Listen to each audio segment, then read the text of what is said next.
주오셔서 구원하시니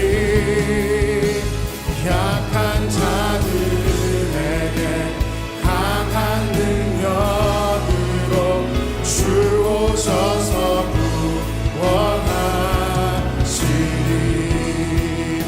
주오셔서 구하시니 주오셔서 구원하시니 눈을 들어보라 회복의 능력을 주오셔서 주오셔서 구하시니 주오셔서 구하시니 주오셔서 구원하시니 약한 자들에게 강한 능력으로 주오셔서 주오셔서 구하시니 주오셔서 구하시니 주오셔서 구원하시니 눈을 들어보라 회복의 능력을 주오셔서 하늘 문이 열리고 하늘 문이 열리고 은혜의 빛줄기 이 땅 가득 내리도록 마침내 주오셔서 의의 빛줄기 우리 하늘 문이 열리고 하늘 문이 열리고 은혜의 빛줄기 이 땅 가득 내리도록 마침내 주오셔서 의의 빛줄기 우리 위해 오늘 저에게 주시는 말씀 요한복음 20장 19절부터 23절입니다. 저희가 한 절씩 교독하도록 하겠습니다. 제가 먼저 읽고 마지막 절은 같이 읽도록 하겠습니다. 그날 곧 그 주간의 첫날 저녁에 제자들은 유대 사람들을 두려워해 문들을 걸어 잠그고 모여 있었습니다. 그때 예수께서 오셔서 그들 가운데 서서 말씀하셨습니다. 너에게 평강이 있을지어다. 이렇게 말씀하신 뒤 예수께서는 제자들에게 자신의 손과 옆구리를 보여주셨습니다. 그러자 제자들은 주를 보고 기뻐했습니다. 예수께서 제자들에게 다시 말씀하셨습니다.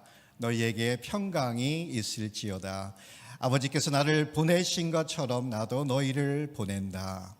이 말씀을 하시고 나서 제자들을 향해 숨을 내쉬며 말씀하셨습니다. 성령을 받으라. 다 같이 만일 너희가 누구의 죄든지 용서하면 그 죄는 사함 받을 것이요 용서하지 않으면 그 죄는 그대로 있을 것이다. 아멘.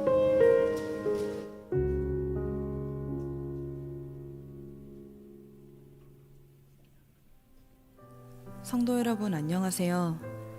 저희 팀은 대학 청년부 단기 선교사로 지난 9월부터 1월까지 우크라이나 난민 사역을 위해 폴란드로 파송을 받았습니다. 이곳에서 만난 우크라이나 피난민 아이들은 먼 타지에서 온 우리에게 스스럼 없이 마음문을 활짝 열고 다가와 먼저 안아주었습니다. 아이들은 저희가 준 과자를 다시 나눠주기도 하고 자신의 것까지 아낌없이 우리에게 내주기도 합니다. 사랑을 주기 위해 온 땅에서 오히려 사랑을 받고 있습니다. 저의 손을 꼭 잡고 있는 아이들의 그 작은 손과 환한 미소를 볼 때마다 말할 수 없는 기쁨을 누리며 감사기도를 드립니다. 하지만 이 친구들의 현실은 매우 슬픕니다. 한 아이는 피난길에 납치를 당할 뻔했고 또 한 아이는 미사일 공격을 받은 가족이 죽는 장면을 목격했습니다. 우크라이나에는 여전히 미사일 공격이 계속되고 있고 수많은 사람들이 아픔과 두려움 속에 살아갑니다. 두 눈 꼭 감고 간절히 기도하는 아이들의 모습을 볼 때면 마음이 아려옵니다. 길어지는 전쟁으로 외면당하고 머물 곳 없는 영혼들이 넘쳐나는 이곳에 도움의 손길이 절실합니다. 무엇보다 종교를 일종의 문화로 인식하고 있는 우크라이나와 폴란드에 진정한 복음이 전해져야 합니다. 이 땅에서의 시간이 길어질수록 스스로의 부족함과 연약함을 마주하곤 합니다. 그럴 때마다 하나님의 크심을 깨닫게 되고 든든한 동역자인 온누리 성도분들의 존재에 큰 힘과 위로를 얻습니다. 우크라이나 땅과 영혼들에게 참 평화가 임하기를. FA 팀들이 이곳에서뿐만 아니라 한국에서도 복음을 전하는 선교사의 삶을 살아갈 수 있기를 기도해 주세요. 감사합니다. 오늘 본문의 말씀은 예수님이 부활하시고 제자들을 찾아가신 장면입니다. 19절에 보면 이렇게 기록되어 있습니다. 그날 곧 그 주간의 첫날 저녁, 그날은 바로 예수님께서 부활하신 날입니다. 그날 새벽에 예수님은 막달라 마리아에게 나타나셨고 저녁에 제자들에게 나타나셨습니다. 부활의 소식을 들은 제자들, 그러나 그들은 두려움 가운데 함께 모여 있었습니다. 그 제자들의 감정 상태는 어떠했을까요? 제자들은 예수님과 3년 동안 깊은 교제와 관계 가운데 있었습니다. 그런데 그 예수님이 십자가에서 죽으시고 한순간 예수님을 잃어버렸습니다. 제자들은 그동안 자신들이 믿고 따라다녔던 예수님을 더 이상 볼 수가 없었고 한순간에 그들의 인생의 비전과 목표가 사라지게 되었습니다. 그리고 어쩌면 이런 생각을 할 수 있었겠죠. 자신들도 예수님처럼 잡혀서 십자가에 죽을 수 있겠다는 생각이 들었습니다. 유대인들이 두려웠고 미래가 두려웠고 십자가가 두려웠습니다. 제자들은 예수님이 부활하셨다는 소식을 들었지만 그들은 여전히 두려움 가운데 있었습니다. 보통 우리는 이렇게 생각할 수 있습니다. 예수님이 부활하셨다는 소식을 듣게 되면 제자들이 기뻐해야 하지 않을까? 기뻐서 춤을 추면서 예수님이 드디어 부활하셨구나라고 외쳐야 되지 않을까? 그러나 예수님의 부활하셨다는 소식을 들었지만 그들은 두려움에서 벗어날 수가 없었습니다. 왜 그럴까요? 인간은 두려움이나 불안 같은 부정적인 감정에 휩싸이게 되면 기쁨이 사라지게 됩니다. 다른 사람과의 관계를 차단하게 되죠. 그리고 정상적으로 소통하는 것이 어렵게 됩니다. 정상적으로 말하고 생각하고 그리고 행동하는 것이 어렵게 되는 것이죠.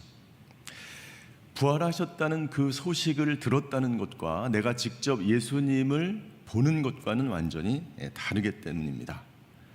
부활하셨다는 그 기쁜 소식보다 두려움이라고 하는 그것이 제자들의 마음속에 더욱 크게 자리 잡고 있었기 때문에 예수님이 부활하셨다는 그 소식 자체가 제자들에게 기쁨을 줄 수가 없었습니다.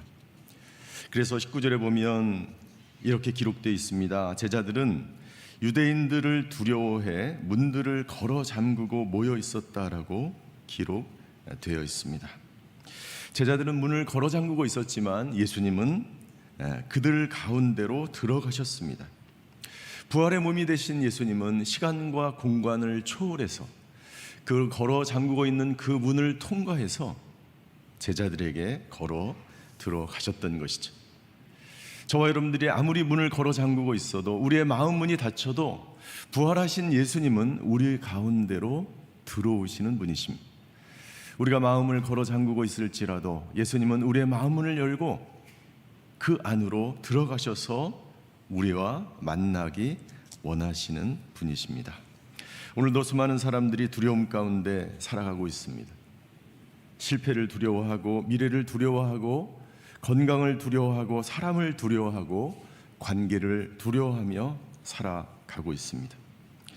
성경에 두려워하지 말라라는 말이 무려 365번 5번 이상이나 반복되고 있는 것은 매일같이 우리에게 두려운 사건이나 일이 있다는 것을 말해주는 것이죠. 부활하신 예수님은 두려움 가운데 있는 분들에게 선물을 주십니다. 첫 번째, 예수님은 평강을 선물로 주십니다. 예수님은 제자들에게 가장 필요한 것을 주십니다. 제자들은 두려움 가운데 있었고 그 두려움을 없앨 수 있는 평강을, 제자들에게 가장 필요한 것을, 예수님은 언제나 우리에게 가장 중요하고 필요한 것이 무엇인지 알고 계시며 그것을 주시기 원하시는 분이십니다. 이 평강이라는 단어는요, 이런 의미가 있습니다. 하나 된다, 조화롭다, 건강하다, 충만하다는 뜻이 있습니다. 이 평강은 모든 것이 가장 조화로운 상태에 놓여 있는, 모든 것이 가장 적절한 상태에 있는 것을 말합니다. 내 몸과 마음과 영혼이 가장 적합하고 안전한 상태에 놓여져 있는 것을 말하는 거예요. 만약 우리의 몸이 적절한 상태에 있지 않으면 병이 나게 되는 거지. 우리의 마음이 조화롭지 못한 상태에 있게 되면 두려움과 불안에 휩싸이게 되는 것입니다. 우리의 영혼이 적절한 상태에 있지 못하면 영적으로 눌리거나 고통 가운데 있게 되는 것이죠. 예수님은 저와 여러분들이 언제나 우리의 몸과 우리의 마음과 우리의 영혼이 가장 적절하고 가장 조화롭고 가장 안정적인 상태에 놓여 있기를 원하십니다. 예수님이 주시는 이 평강은 세상에서 줄 수 없는 평강이라고 예수님은 말씀하셨습니다. 요한복음 14장 27절입니다. 요한복음 14장 27절을 함께 같이 읽겠습니다. 시작. 내가 너희에게 평안을 주고 간다. 곧 내 평안을 너희에게 준다. 내가 주는 평안은 세상이 주는 것과 같지 않다.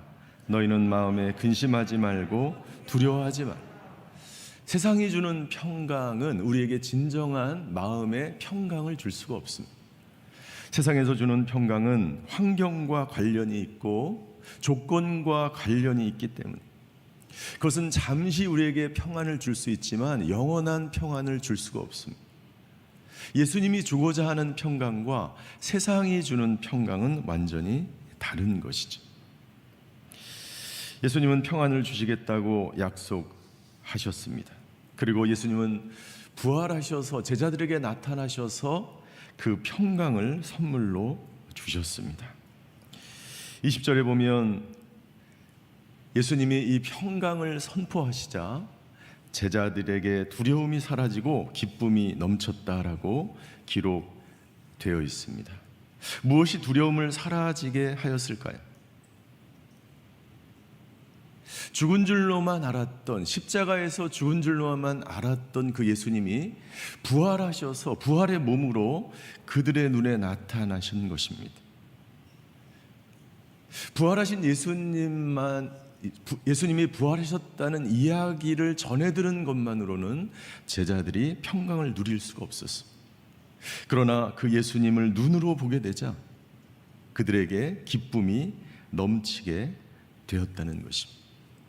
여러분들, 진정한 평안은, 우리가 평강을 누릴 수 있는 유일한 방법은 예수님과의 직접적인 개인적인 만남과 교제가 있을 때만이 주어지는 것입니다. 우리가 예수님의 이야기를 전해 들은 것만으로는 우리에게 평강이 주어지지 않습니다. 우리가 아무리 설교를 듣고 아무리 우리가 유명한 이야기를, 복음을 전해 들은다고 할지라도 그것이 우리에게 진정한 내적인 평강을 가져다 주지 않는다는 거예요. 신앙이라고 하는 것은 내가 직접 예수님을 만나고 그분을 경험하고 그분을 만지고 그분과 동행하고 그분과 삶을 공유할 때만이 우리에게 진정한 평강을 경험하게 된다는 것입니다. 우리는 세상을 살아가면서 수많은 두려운 일들을 만나게 됩니다. 어떻게 우리가 그 두려움 속에서 기쁨의 상태로 돌아갈 수 있는가? 그 예수님을 만나는 겁니다. 예수님과 교제하고 교류하고 그분을 체험하고 그분과 동행하고 그분만을 바라보며 살아가는 것입니다. 그래서 예수님은 요한복음 15장 포도나무와 가지 비유에서 이렇게 말씀하셨습니다. 요한복음 15장 4절도 같이 한번 읽겠습니다. 시작. 내 안에 머물러 있으라. 그러면 나도 너희 안에 머물러 있을 것이다. 가지가 포도나무에 붙어 있지 않으면 스스로 열매를 맺지 못하는 것처럼 너희도 내 안에 있지 않으면 열매를 맺을 수 없다. 진정한 평강은 예수님 안에 머물러 있는 거예요. 세상에서 주는 너무나 좋은 것들, 우리에게 평강을 줄 수 있는 것들, 그것을 내가 아무리 누린다고 해도 내 안에 진정 평강을 누릴 수가 없어요. 그러나 아주 간단하고 쉬운 방법, 주님 안에 내가 머물러 있는 것입니다. 내가 주님 안에 머물러 있게 되면, 주님을 떠나지 않게 되면 우리는 생명을 누리는 삶을 살게 되고 그 생명 속에서 평강을 누리게 되는 것이죠. 그러나 만약 우리가 주님을 떠나게 되면, 주님 안에 머물러 있지 않게 되면 우리는 마른 가지처럼 살아가게 되는 것이죠. 예수님은 포도나무와 가지 비유의 결론을 이렇게 말씀하십니다. 요한복음 15장 11절을 제가 읽겠습니다. 내가 이것들을 너희에게 말하는 것은 내 기쁨이 너희 안에 있어 너희 기쁨이 충만하게 하려는 것이다. 내가 너희에게 가지에 머물르라고 말하는 것은 너희에게 기쁨이 충만하게 하려는 것이다. 내가 기쁨이 충만한 것처럼 예수님은 기쁨이 충만함으로 자신의 사역을 감당하셨습니다. 예수님에게 두려운 일이 없었을까요? 예수님에게 무서운 일이 없었을까요? 불안한 일이 없었을까요? 그렇지 않죠. 예수님도 수많은 어렵고 힘들고 두려운 일들을 경험하였습니다. 그러나 예수님도 농부 되신 하나님 안에 머물러 있었기 때문에 그 세상의 모든 두려움과 불안을 이겨낼 수 있었던 거예요. 그리고 기쁨으로 사역을 할 수 있었던 것입니다. 나는 저와 여러분들이 오늘 하루 종일, 그리고 2023년 생명 되신 그 주님 안에 머물러 있게 되기를 주임으로 축원합니다. 그때만이 우리는 생명을 누릴 수가 있어요. 그때만이 우리는 평강을 누리는 삶을 살아갈 수가 있기 때문입니다. 예수님은 수없이 두려워하지 말라고 말씀하셨습니다. 제자들이 탄 배가 풍랑을 만났을 때 제자들에게 찾아가서 말씀하셨어요. 안심하라, 두려워하지 말라. 제자들이 전도 여행을 떠날 때에도 두려워하지 말라, 너희가 공중의 참새보다도 귀하니라 라고 말씀하셨어요. 예수님은 우리가 두려움 가운데, 염려 가운데, 걱정 가운데 살아가게 될지를 알고 계셨고, 그리고 두려워하지 말라라고 말씀하셨어요. 그리고 두 번째 평강을 주십니다. 21절에 예수님은 이렇게 말씀하십니다. 예수께서 제자들에게 다시 말씀하셨습니다. 너희에게 평강이 있을지어다. 두 번째 평강이 있을지어다라고 말씀하시는데 그 뒤에 또 다른 문장이 따라옵니다. 아버지께서 나를 보내신 것처럼 나도 너희를 보낸다. 첫 번째 평강은 우리에게 주어지는 내적인 평강이에요. 개인적인 평강이에요. 그런데 두 번째 평강은 우리를 세상으로 파송하실 때 겪게 되는 수많은 어려움과 두려움과 고난 가운데 주어지게 될 그 고통 속에서 평강을 선포하십니다. 이 두 번째 평강은 우리가 세상 속에서 경험하게 되는 수많은 고난 속에 부딪히게 될 때 필요한 평강을 예수님이 선포하시는 것입니다. 제자들이 세상에 나가면 수많은 고난이 기다릴지를 예수님은 알고 계셨어요. 우리가 세상 속에서 살아갈 때, 크리스찬으로 살아갈 때 수많은 어려움이 있게 될 줄을 예수님은 아십니다. 그리고 우리에게 평강이 있으라라고, 평강이 있을지어다라고 선포를 하십니다. 여러분들, 사역이 힘들까요? 관계가 힘들까요? 일이 힘들까요? 사람이 힘들까요? 제가 이민교회를 3년 6개월 동안 한 적이 있습니다. 저는 이민교회를 하면서 제 안에 두려움과 불안이 그렇게 많은 사람인지를 알게 되었습니다. 이민교회가 얼마나 힘든지 그때 이런 이야기가 있었습니다. 코끼리에게 물어보았습니다. 너 이민교회 할래? 냉장고에 들어갈래? 그랬더니 코끼리가 냉장고로 바로 들어갔다는 거예요. 근데 그런 이야기를 이민교회 하기 전에 알려주는 사람이 거의 없습니다. 제가 하고 나서 그 이야기를 듣고 이민교회 굉장히 힘들구나. 제가 사역을 하면서 너무나 힘들고 어려웠습니다. 마음의 평강을 찾을 수도 없고 기쁨이 사라진 지가 너무 오래됐어요. 목회를 하러 갔는데 교회 가는 것이 두렵고 사람이 두려워지기 시작했어요.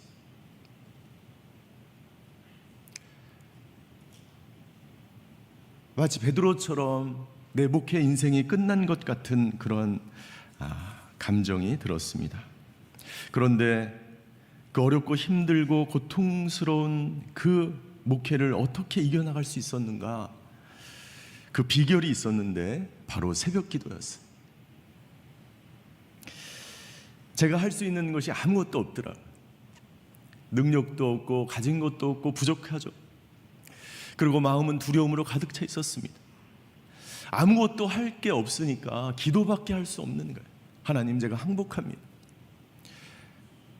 제가 하려고 했던 것, 제가 할 수 있다고 생각했던 것, 그 모든 교만을 내려놓고 무릎을 꿇고 기도하는 것밖에 없었어요. 기도를 하면 교회가 조용해집니다. 그래서 기도하면 하나님이 말씀해 주시는 거예요. 영적 전쟁이 시작되었다. 그리고 기도하면 하나님이 또 말씀해 주시는 거예요. 전쟁이 끝났다. 그런데 그 전쟁이 한 달에 한 번씩 오는 거예요. 그러니까 기도의 자리를 떠날 수가 없는 거예요. 날마다 무릎을 꿇고 1시간, 2시간. 교인들이 다 자리에 일어날 때까지 제가 무릎을 꿇고 기도했어요. 한 사람도 빠짐없이 다 나와요. 맨 마지막까지. 왜냐하면 교회 출입문 키를 제가 가지고 있었기 때문에 제가 먼저 일어날 수가 없는 거예요. 그렇게 1년 동안 기도를 하는데 두려움이 사라지기 시작하는. 2년째 되는데 그 성도들이 너무나 긍휼히 여겨지고 그 성도들을 위해서 한 명 한 명을 위해서 기도하게 되고 3년째 되는데 하나님께서 그 교회를, 성도들을 사랑하는 마음을 저에게 부어주시는 거예요. 그 기도를 통해서 저는 깨달은 게 있습니다. 주님과 깊이 만나면 만날수록, 주님 안에 머물러 있는 시간이 많으면 많을수록 내 마음이 평강을 누리게 되고 기쁨이 충만하게 되고 두려움이 사라지게 되고 주님이 주신 능력을 받고 그것이 목회든 사역이든 일이든 그 어떤 것도 이겨나갈 수 있는 능력이 내 안에서 생긴다는 것을 깨닫게 됩니다. 사랑하는 성도 여러분들, 주님 안에 머물러 있게 되기를 주임으로 축원합니다. 예수님께서 이렇게 말씀하셨습니다. 아버지께서 나를 보내신 것처럼 나도 너희를 보낸다. 아버지께서 예수님을 어떻게 보내셨습니까? 하나님께서 예수님이 공생애를 시작하실 때 이렇게 말씀하셨어요. 마태복음 3장 17절입니다. 그리고 하늘에서 소리가 들려왔습니다. 이는 내가 사랑하는 아들이다. 내가 그를 매우 기뻐한다. 내 사랑하는 자여, 내 기뻐하는 자. 여러분들, 예수님께서 우리를 세상으로 보내실 때 우리를 그냥 보내지 않으시고 우리를 기뻐하시며 우리를 사랑의 눈으로 지켜보시며 우리를 보내신다는 거예요. 오늘 하루 저와 여러분들이 일터로, 가정으로, 사역지로 우리가 나아갈 때 우리 예수님께서 여러분들을 기뻐하며 사랑의 눈으로 지켜보시는 줄 믿으시기를 주임으로 축원합니다. 하나님이 예수님을 이 세상에 어떻게 보내셨습니까? 예수님과 세상 끝날까지 함께 하셨어요. 예수님도 우리에게 말씀하십니다. 내가 너희와 세상 끝날까지 함께 하시겠다고 말씀하십니다. 작은 예수 40일 새벽기도 주간에 기도회를 시작하고 끝날 때 연합 챔버가 들려주는 찬양이 있습니다.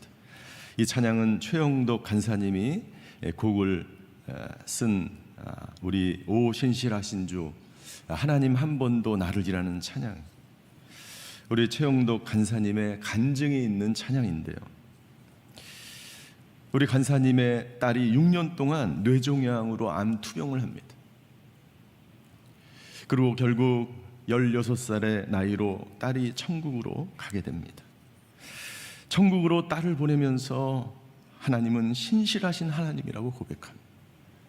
그 가사가 이렇게 됩니다. 하나님이 한 번도 나를 실망시킨 적 없으신. 저 같으면 이렇게 얘기할 것 같아요. 하나님 딱 한 번 내 인생에 있어서 나를 실망시키셨습니다. 그런데 그렇게 고백하지 않고 하나님은 한 번도 나를 실망시킨 적이 없으시고 언제나 공평과 은혜로 나를 지키셨네.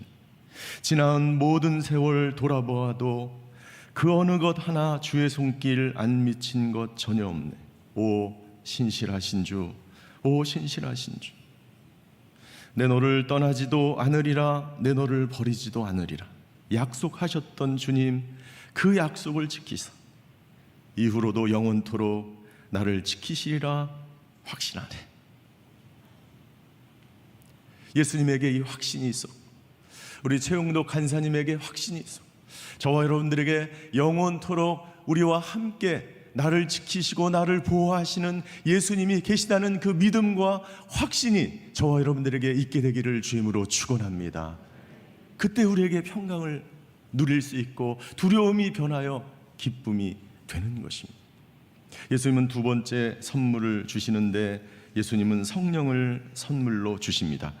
예수님은 평강도 약속하셨고 그리고 평강을 주셨고 예수님은 성령을 약속하셨고 그리고 성령을 주셨습니다. 요한복음 7장 37절과 39절까지의 말씀에 보면 이렇게 기록되어 있어요.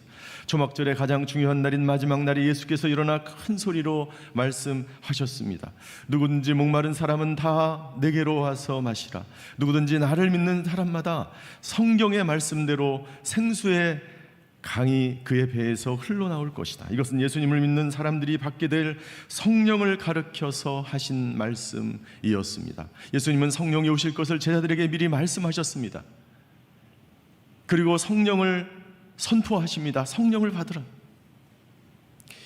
그 배에서 흘러나온다는 것은 우리 인간이 겪는 기본적인 욕구와 근원적인 문제를 성령께서 해결해 주시겠다고 선포하시는 것입니다. 성령을 받아야 하는 것입니다. 우리가 마음의 평강, 내적인 평강, 다른 사람과의 관계에 있어서 평강만이 아니라 우리가 사역을 하기 위해서 우리가 세상에 나가서 하나님이 주신 그 모든 사역들을 담대하게 행하기 위해서 성령이 필요한 줄 믿습니다. 성령을 받고 난 후에 무엇을 해야 하는가?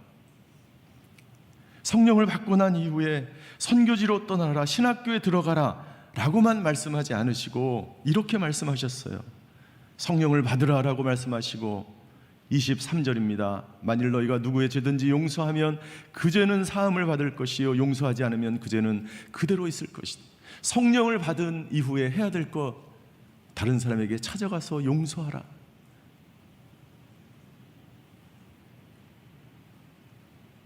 (1세기와 2세기) 초대교회 성도들은요 그 로마의 박해, 유대주의자들의 박해 속에서 자신이 그리스도인이라는 것을 나타내는 것을 세 가지 방법으로 보여주었다 그래요. 첫 번째는 순교하는 것입니다.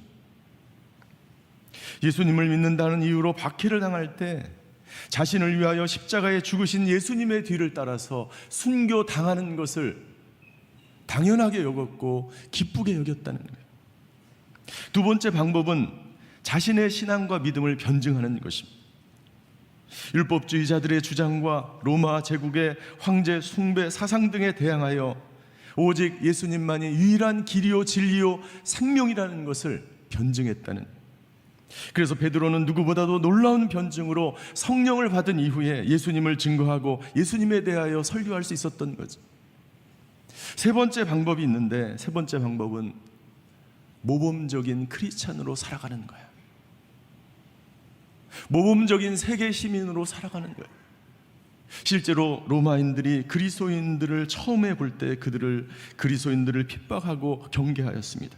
그런데 그리스도인들을 접하면 접할수록 로마인들이 깜짝 놀랐다는 거예요. 이렇게 모범적으로 살아가는 시민들이 있을 수 있을까? 예수님은 성령을 받으라고 말씀하시며 용서하라 라고 말씀하십니다. 여러분들, 세상 사람들이 그리스도인을 보고 무엇 때문에 놀라게 될까요? 우리가 세상에 나아가서 사람들이 하지 못하는 것, 내가 용서할 수 없는 사람을 용서하게 될 때, 내가 너무나 힘들고 고통스럽지만 하나님은 한 번도 나를 포기하지 않으셨다고 고백할 때, 내가 환난과 고난 가운데 있지만, 두려움 가운데 있지만 기쁨으로 나에게 주어진 일을 행하게 될 때, 말씀과 기도 가운데 살아가는, 말씀에 순종하는 그리스도를 보고 세상 사람들은 놀라게 될 것입니다. 마음의 평강과 성령을 받은 제자들은 변화되기 시작했습니다. 두려움 가운데 있는 제자들은 기쁨으로 세상에 나아가서 예수님을 증거하기 시작했습니다. 제자들은 스스로 문을 걸어 잠그고 있었지만 그들은 문을 박차고 나가서 예수님을 증거하기 시작했습니다. 그들을 묶고 있었던 모든 억압이 사라지게 되었습니다.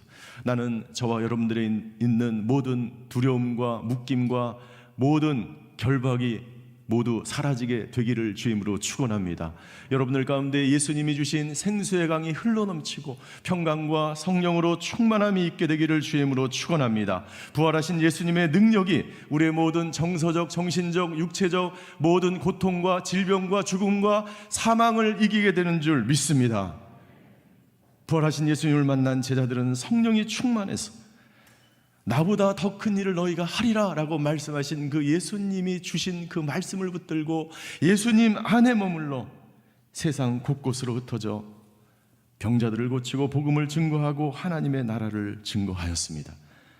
나는 저와 여러분들이 2023년 유일하신 생명 되신 그 예수님의 복음을 세상 곳곳에 나가서 전하시게 되기를 주임으로 축원합니다. 오늘